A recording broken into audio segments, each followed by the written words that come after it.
नमस्कार दोस्तों, स्वागत है आपका हमारे यूट्यूब चैनल पर। हमारे यूट्यूब चैनल पर आपको जीके जीएस के समस्त क्वेश्चन पिक्चर्स के माध्यम से बताए जाते हैं। पिक्चर्स के माध्यम से बताने का हमारा उद्देश्य यही है कि हमारा माइंड जो होता है पिक्चर्स को अधिक देर तक स्टोर कर पाता है। इसलिए हम इसको हर चीज़ को पिक्चर्स के माध्यम से समझाने की कोशिश करते हैं और आपको दिखाने की कोशिश करते हैं ताकि उस चीज़ को अपने माइंड में आप स्टोर कर पाएँ, ताकि क्वेश्चन देखते ही आपके दिमाग में एक छवि बन जाए कि ये क्वेश्चन इस तरह से रिलेटेड है।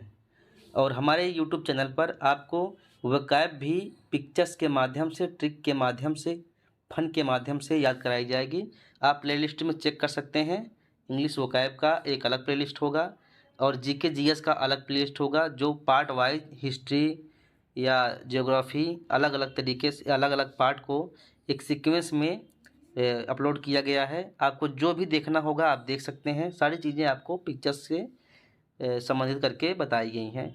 ठीक है, तो शुरू करते हैं। आज का टॉपिक है हिस्ट्री और ये सारे क्वेश्चन लूसेंट ऑब्जेक्टिव का लेटेस्ट जो वर्जन आया है उससे लिया गया है।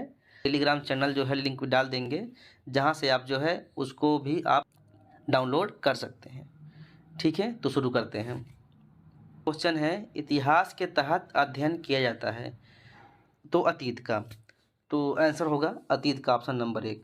तो अतीत की वो घटनाएं जो प्रमाणित हो, ऐसा नहीं है कि इतिहास की सारी चीज़ें अतीत की सारी चीज़ें इतिहास कहलाएंगी। जो प्रमाणित हो, महत्वपूर्ण हो, सिर्फ उन्हीं चीज़ों को ही इतिहास कहा जाता है।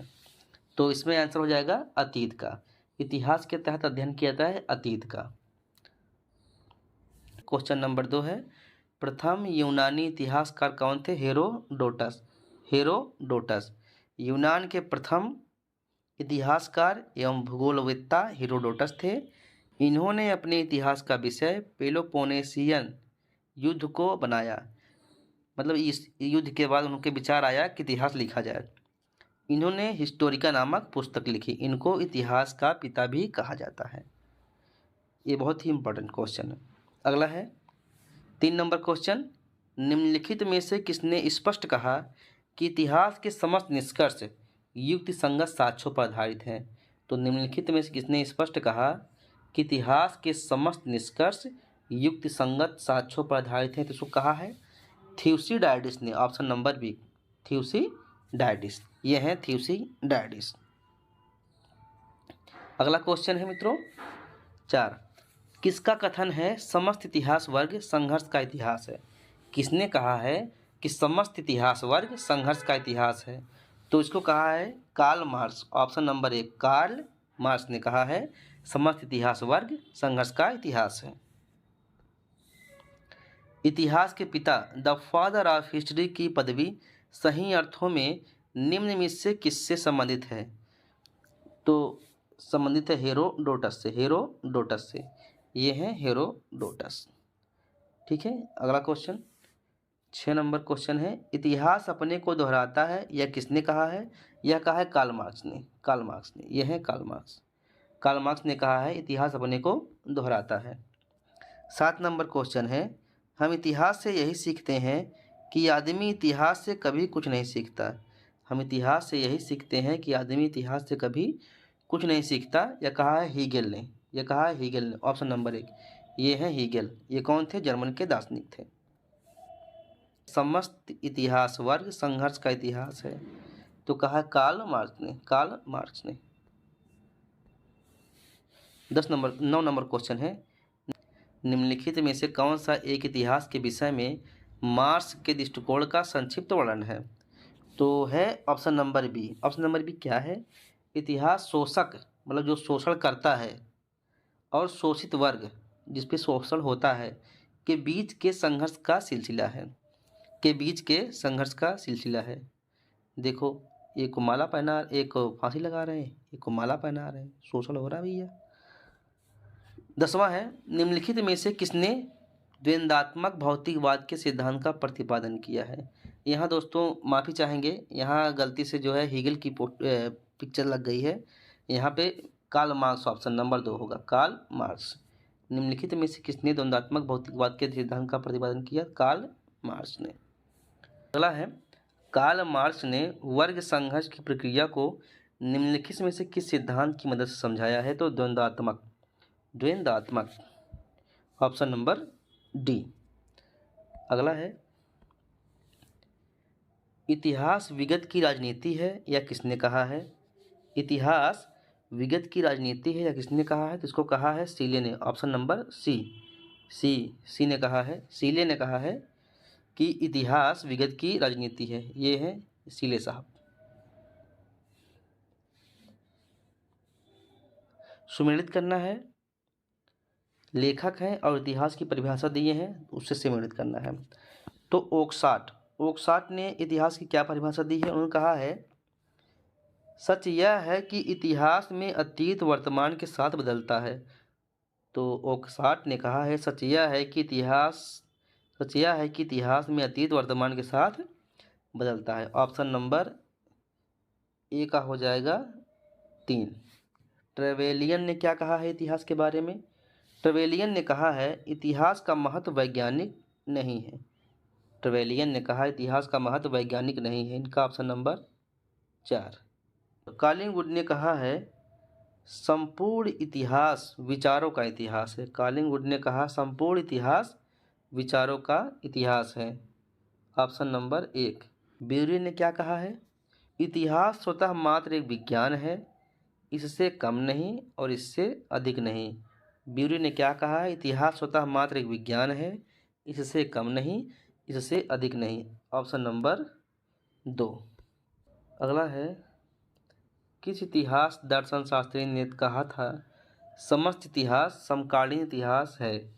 किस इतिहास दर्शन शास्त्री ने कहा था समस्त इतिहास समकालीन इतिहास है? तो इसको कहा था बेनेडिटो क्रोचे ने, option number B, Benedetto Croce ने। इन्होंने कहा समस्त इतिहास समकालीन इतिहास है। अगला क्वेश्चन है, इतिहास अतीत एवं वर्तमान के बीच अंतहीन वार्ता है, यह किसने कहा था? ईएचकार ने। ये है ईएचकार। इन्होंने कहा था इतिहास अतीत एवं वर्तमान के बीच अंतहीन वार्ता है। अगला क्वेश्चन है, तिथियों के साथ प्रयुक्त होने वाला बीसी किसका संक्षिप्ताकार है? तो इसका फुल फॉर्म क्या होता है, यही पूछा है। तो इसका होता है बिफोर क्राइस्ट। ईसा मसीह के जन्म के पहले का समय को बिफोर क्राइस्ट बीसी कहते हैं, ईसा पूर्व कहते हैं। अगला सवाल है, तिथियों के साथ प्रयुक्त होने वाला एडी का पूर्ण रूप क्या है? तो हम सभी जानते हैं एनो डोमिनी, ऑप्शन नंबर 1। अगला क्वेश्चन है, वर्ष 150 ईसा पूर्व कब आएगा? इन ऑप्शनों में से कब आएगा? तो इसको समझते हैं। जैसे आज 1 ईस्वी है, पहला साल चल रहा है, इसके पहले ईसा पूर्व कौन सा चल रहा होगा? मान लो 50 चल रहा होगा, उसके पहले 100 चल रहा होगा, उसके पहले 150 चल रहा होगा। तो यही पूछा है कि पहले कौन सा आया होगा। तो ये सबसे पुराना समय है, तो यही पहले सबसे पुराना समय ही आया होगा, जाहिर सी बात है। पहले 150 आया होगा, उसके बाद 100, उसके बाद 50, इसके बाद 1, इसके बाद बढ़ता गया होगा, फिर 50 ईस्वी, 100 ईस्वी, बढ़ता गया होगा। ठीक है, तो इसमें कौन सा ऑप्शन नंबर होगा? ऑप्शन नंबर बी होगा इसमें। वर्ष 150 ईसा पूर्व के बाद आता है क्या? 50 ईसा पूर्व। वर्ष 150 ईसा पूर्व के बाद आता है 50 ईसा पूर्व, ऑप्शन नंबर बी। उम्मीद करते हैं आप समझ गए होंगे। अगला सवाल है, वर्ष 1015 ईस्वी किस शताब्दी में आता है? तो इसको भी समझते हैं। शताब्दी का अर्थ होता है 100। शताब्दी का अर्थ होता है 100। जैसे 1015 है, 1015 है, इसमें कितने 100 होंगे? हम सभी जानते हैं 1015 में 10 100 होंगे, 10 100 होंगे। ये 11वें में आएगा, 1100 में आएगा 15। तो जितने 100 होंगे उतनी शताब्दियाँ बीत गई हैं। जो अगर 1001 भी चालू हुआ है तो ये 11वें में आ जाएगा। तो 1015 किस में आएगा? 11वीं शताब्दी में, ऑप्शन नंबर डी। अगला सुमेलित करना है, संवत्सर है और किस समय में गणना की जाती है? तो विक्रम संवत्सर होता है 58 ईसा पूर्व में, 58 ईसा पूर्व में। शक संवत्सर होता है 78 ईस्वी में, 78 ईस्वी में। अगर इन दोनों के बीच का समय ज्ञात करना हो तो, कि इन दोनों के बीच आगे सवाल भी है ऐसा, इसको यहीं समझ लेते हैं। तो जैसे एक चालू हुआ, इसके पहले का समय ईसा पूर्व, तो 58 इधर हो गया। इसके बाद के समय 78 ईस्वी, ईस्वी हो कहलाएगा, और इसके पहले का समय, तो इन दोनों के बीच का अंतर कितना होगा? कुछ लोग कहेंगे 58 प्लस 78, लेकिन ये तो एक कॉमन है, ये इसमें भी है इसमें भी है, तो एक घटा देंगे, तो एक घटा देंगे, तो 8 दूनी 16, मतलब हो जाएगा 15, 7 5 12 1 13, 135 वर्षों का अंतर इन दोनों में होगा। ठीक है, तो सवाल पे आते हैं। गुप्त संवंतर कब आता है? गुप्त संवंतर 300, एक मिनट, गुप्त संवंतर आता है 320 ईस्वी में, 320 ईस्वी में। और कलि संवंतर आता है 3102 ईसा पूर्व में। लगभग आपसे लगभग आज से 5000 वर्ष पहले की ये कैलेंडर है, कलि संवंतर कैलेंडर। ठीक है, अगला क्वेश्चन है, विक्रम संवत आरंभ हुआ था, हम सभी जानते हैं 58 ईसा पूर्व में, 58 ईसा पूर्व में आरंभ हुआ था। Option number 1। शक संवंतर, शक संवत का आरंभ किस सम्राट के शासनकाल में हुआ? तो कनिष्क के शासनकाल में शक संवत का आरंभ हुआ। ये किस उपलक्ष्य में कराया गया? इन्होंने अपने राज्यारोहण के उपलक्ष्य में कराया था, कनिष्क ने। भारत का राष्ट्रीय पंचांग नेशनल कैलेंडर किस संवत पर आधारित है? किस संवत पर आधारित है? शक संवत पर। शक संवत पर किसने शुरू किया था? कनिष्क ने। क्यों किया था? कब किया था? अपने राज्यारोहण पर। गुप्त संवत, अगला सवाल है, गुप्त संवत 319 से 320 ईस्वी को प्रारंभ करने का श्रेय किसको दिया जाता है? चंद्रगुप्त प्रथम को, चंद्रगुप्त प्रथम को। Option number 1।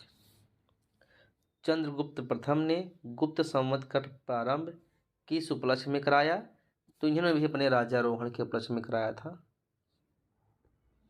अगला क्वेश्चन है, निम्नलिखित कथनों पर विचार कीजिए तथा नीचे दिए गए कोड से सही उत्तर चुनिए। विक्रम संवत 58 ईसा पूर्व से आरंभ हुआ, ये हम पढ़ चुके हैं, सही है। शक संवत 78 ईस्वी में आरंभ हुआ, ये भी सही है। गुप्त संवत 319 से 20 से आरंभ हुआ, 319 से आरंभ हुआ, एक साल चला 20 तक, ये भी सही है। भारत में मुसलमान शासन का युग 1991 में शुरू हुआ, नहीं। तराइन का युद्ध मोहम्मद गोरी ने 1992 में जीता था, वहीं से ही मुसलमानों का शासन का युग चालू हुआ। हर्षवर्धन ने 606 ईस्वी में हर्ष संवत की स्थापना किस उपलक्ष्य में कराई थी? अपने राज्यारोहण के उपलक्ष्य में, अपने राज्यारोहण के उपलक्ष्य में। अगला क्वेश्चन है, निम्नलिखित में से वह कौन सा संवत है जो कलचुरियों द्वारा प्रयुक्त किए जाने के कारण कलचुरी संवत कहलाया? त्रैकुटक संवत। ऑप्शन नंबर सी, त्रैकुटक संवत। कलचुरी शासक त्रैकुटक संवत का प्रयोग करते थे, जो 248 से 249 एक वर्ष तक प्रचलित हुआ, ईस्वी तक प्रचलित था। ऑप्शन नंबर सी, त्रैकुटक संवत। चालुक्य विक्रम संवत का प्रचलन किसने किया था? चालुक्य विक्रम संवत का प्रचलन किसने किया था? विक्रमादित्य फोर ने, विक्रमादित्य फोर ने। ये प्रचलन कब हुआ? विक्रमादित्य का शासनकाल क्या है? 1076 से 1126 तक विक्रमादित्य ने शासन किया था। अगला क्वेश्चन है, निम्नलिखित में से किसे एक नए संवत चलाने का यश प्राप्त है? तो है option number D, Lakshman Sen. Lakshman Sen. निम्नलिखित में से कौन सा वर्ष दिसंबर 2019 में शक संवत का वर्ष होगा। ये पूछ रहा है शक संवत का वर्ष अगर ये है, अगर 2019 शक संवत का वर्ष है तो ग्रिगोरियन कैलेंडर के हिसाब से कौन सा वर्ष चल रहा है। तो शक संवत अगर ये है तो इसमें से 78 घटा देंगे तो आ जाएगा 1931। ये ग्रिगोरियन कैलेंडर जो पूरे भारत में मान होता है, पूरे विश्व में मान होता है, वो कैलेंडर आ जाएगा। ठीक है। 32 विक्रमी संवत 2070 को ईसवी संवत में रूपांतरित करने का मान होगा। विक्रम संवत या विक्रमी भारतीय उपमहाद्वीप में प्रचलित हिंदू पंचांग है। ईसवी सन और विक्रम संवत में 57 वर्षों का अंतर है। ईसवी सन 2013 में विक्रम संवत 2070 चल रहा था। 2013 ईस्वी में, 2013 ऑप्शन नंबर डी। अरे 2070 से 2070 में 57 घटा देना है, हो जाएगा 2013।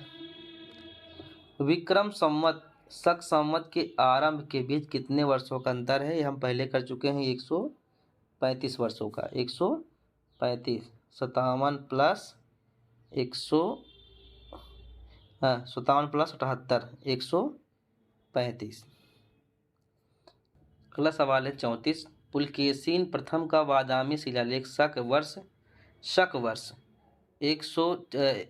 665 का दिनांकित है। तो यदि विक्रम संवत में दिनांकित करना हो तो वर्ष होगा। विक्रम संवत में दिनांकित करना हो, इन दोनों के अंतर कितना है, विक्रम संवत और शक संवत में अंतर कितना है, 135। तो कितना जोड़ना है इसमें, 665 में जोड़ना है, 465 में जोड़ना है 135, हो जाएगा 600। क्या आंसर होगा, 600। 35 नंबर सवाल है कैलेंडर में विक्रम संवत 2063 लिखा हुआ है तो इसे शक संवत में क्या होगा। विक्रम संवत और शक संवत के बीच का अंतर हम बता चुके हैं पहले ही, 135 है। तो ये कह रहा है ये क्या है, विक्रम संवत। इसमें कितना घटाना है, 135।